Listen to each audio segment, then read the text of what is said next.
students. Today we will know about the introduction of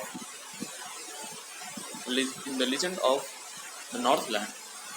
It is written by and the poet is Hobe Carey. So let's start the introduction of the poem. Legend of the Northland is a ballad. A ballad is a poem narrating a story in short stanzas. It means a ballad. A ballad is a combination of many stanzas. Okay. So ballad is such kind of poem which tells a story in short stanzas, and in the poem all the stanzas comprise 4 lines. And you can also see in this poem all stanzas comprise with 4 lines. In total there are 16 stanzas in this poem, and these stanzas will tell us a story. Through these stanzas we will know about the story. Okay. So ballads are a part of folk culture or popular culture and are passed on orally from one generation to the next. Folk culture is a story of any area and is known as ballad. Okay. So through this we will know about ballad. Okay. Folk culture comprises of traditional stories which are passed on from one generation to next generation. It means this one stories related traditional types, okay, and which are passed on from one generation to the next generation. This story is of the Northland area, the area which is near the North Pole. This exact place is not specified, but Northland means the area in the northernmost part of the earth. Okay. Example, I near the North Pole. Legend means a historical story, one which is very old and has been passed on from one generation to another generation to generation. There are many literary devices used in this poem. Like firstly, rhyme scheme has been used in every stanzas like A, B, C, B. Okay, so you will never forget. You should not forget about the rhyming scheme A, B, C, B.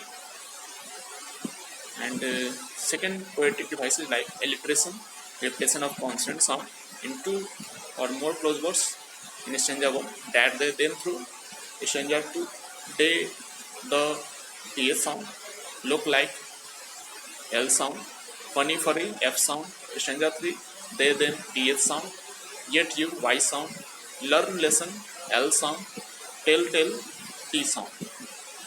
Stanza 5, women watch W sound, then the hearth th sound. Stanza 6, fan fasting F sound. Stanza 8, still smaller S sound. Stanza 9, took tiny T sound. Stanza 10, sim small S sound is repeating.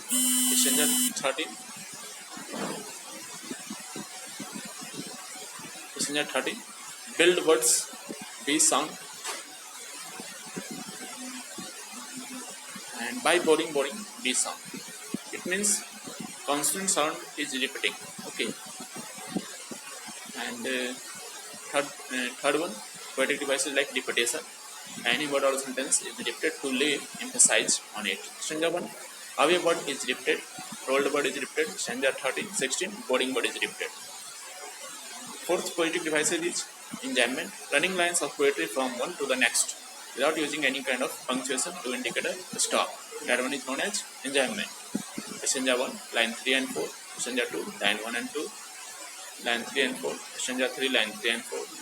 Stanza 4, line 1 and 2, 3 and 4. Stanza 10, line 1, 2 and 3. Stanza 11, line 1 and 2. 5. Simile, comprising using as or like. Stanza 2, the children look like bear's cub. Stanza 9, make it thin as a wafer. Stanza 15, cloths were burnt black as a coal. Now we discuss on the summary of this poem. The poem is a legend about an old lady who angered Saint Peter because of her greed. Greed means avarice. Okay,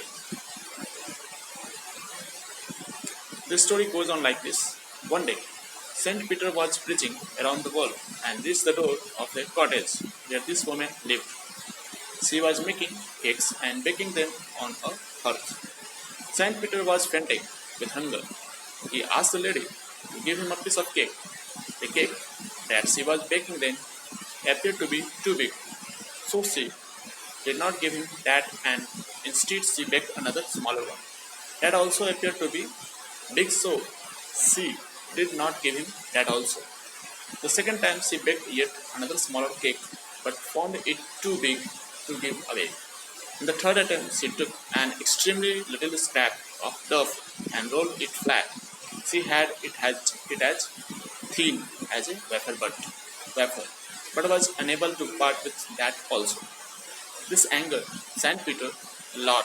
He said that she was not fit to live in human form and enjoy food and warmth. He cursed her and transformed her into a woodpecker bird who had to bore in hard, dry wood to get scanty food. She can be seen in the trees all day boring and boring for food. So these all are about the introduction, timing scheme and devices, poetic devices, as well as summary of this poem. I hope you understand the poem. Okay. Thank you for watching and listening.